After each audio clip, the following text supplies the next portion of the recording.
throughout the year.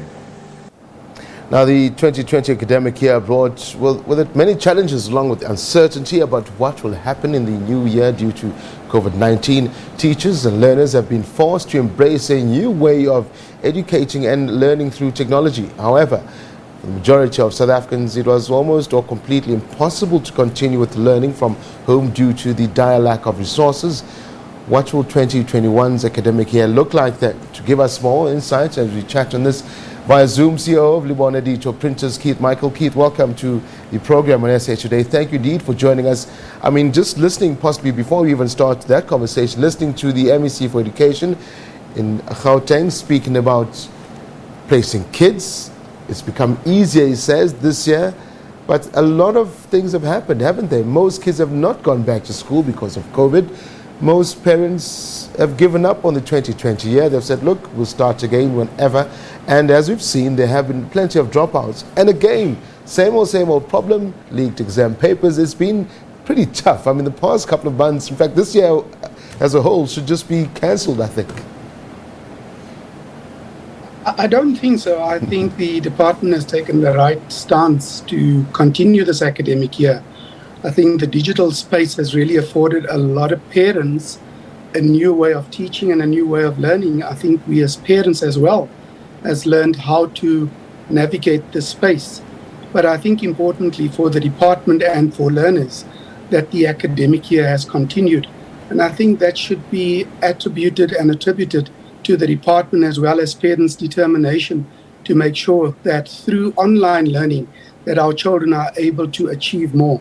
I think this space has really afforded us, every one of us, the opportunity to learn differently and to experience the world differently.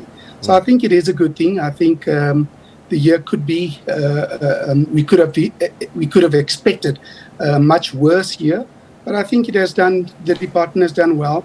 And I think for us as a business, this has afforded us the space to look at how do we diversify our business platforms and how do we enhance this platform and grow into a space from online learning or from rather traditional learning to online learning. How have you picked up the baton, so to speak, and ran with it and as far as Litho Printers is concerned? I think the space of traditional printing, if you look over the last few years, particularly the last 2 years, the traditional printing has declined, and we've seen a rise in the digital space, that being from app developers, from e-learning, e-books. And for us as a business, we've migrated our platforms from traditional printing into the digital space. And we've seen quite a significant growth. I think together with the departments, various government departments, and particularly education departments, I think we all are in for a very interesting time. But I think for us printers, any printer or any business person that is in traditional printing will have to gear up quick and fast in order to navigate this space. But for us, it has been quite profitable. It's been very exciting. We've brought in quite a lot of young people, quite a lot of young developers, particularly from townships, young entrepreneurs, young developers. And they've really made quite significant inroads into the space. And I think young people in general are easy to navigate into the space of the digital platforms, and they adapt very easily to this environment.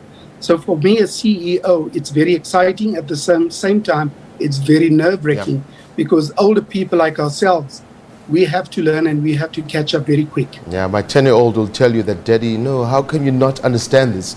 But I think maybe then let's come back to that business model of yours, Michael. I mean, Lebone Litho Printers, as you said, printing company. How have you practically adapted to the more of, well, no longer paper as you have it? You're not printing as many newspapers, for example, you're not printing as many question papers. Have you adapted and gone digital to a platform where, as you said, was not necessarily your cup of tea, but you've now embraced it to make it your cup of coffee, so to speak? Yes, I think with the advent of COVID, we all had to learn very quick. But fortunately, we had insight, foresight, and oversight of the space in the last, particularly 2 years, where we've really developed and we've grown into the space very comfortably. If we look at, for example, the e-books, for example, we do the the workbooks. We print about 65 million workbooks, and we distribute to about 25,000 schools throughout the country. Those books, we have already started the digitization and interactive learning of those books, because we're anticipating that that space will grow and that the traditional printing would drop. So we've really invested quite a lot of money into digital platforms and really seen the growth for us in that sector. Also, something that will help boost those sales and boost what you're trying to achieve would be, well, data. You know, the more people who are able to have access to a smartphone, have access to a computer, have access to the internet. How has that come along, and how imperative is that for your kind of business? Well, I think what we've always realized, that data initially was quite expensive. And once again, through government's initiative to bring down the cost of data, we see that data has really made significant inroads into people's day-to-day lives. I see that through the platforms that we engage in, that the data that, not only the cost of data rather, but the data that we are able to harvest and analyze and see particularly where the needs are of communities. I think data tells a very significant story. So there's two things that happens with the data. One is the cost of data coming down.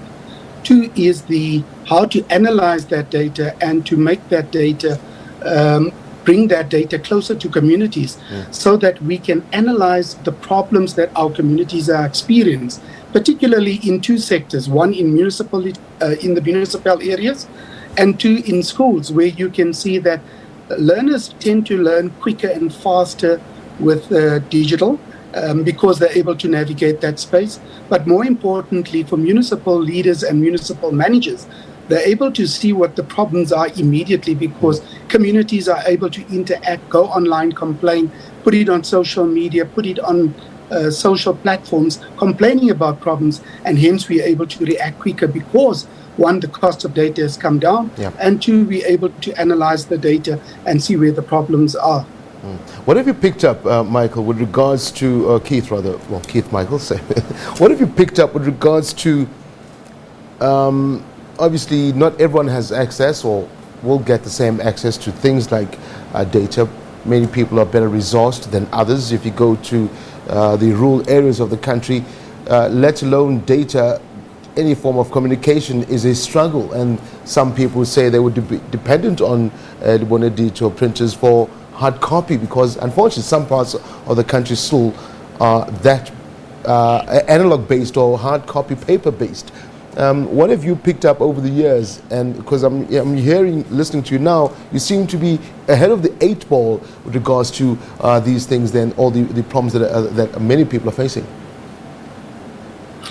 So the upside is that your quintiles 4 and 5, your schools that are more equipped and has got more access to resources, go better on the digital platforms. They are able to access those platforms very comfortably, because obviously their households have got better income. The downside to that is that our rural communities, where the impact is, where we should have better impact and better reach, are starved of data and are starved of technology. And this is where private partnerships should come into play, because communities are really dependent on business, want to invest into these communities. Government can't do it all, and hence it is important for us to make sure that we invest in these communities, particularly the rural communities, where we need to see people have access and equal opportunity to these digital platforms. Notwithstanding the current digital or the current traditional way of doing things, fortunately we are able to get those books to those schools on time, every time throughout the year. And I think it does make an impact. But importantly, we can't leave those communities behind. And hence my appeal to corporates, to private businesses, irrespective of what size they are, to really make that contribution and see how do we bring the country and bring these communities on board with these digital platforms. CEO of Lebone Digital Printers, Keith Michael, thank you indeed, sir, for joining us. Interesting conversation, and hopefully you catch up again soon as give us some more insight on the work that you guys do there. Thank you very much, sir. Thank you. Thank you very much.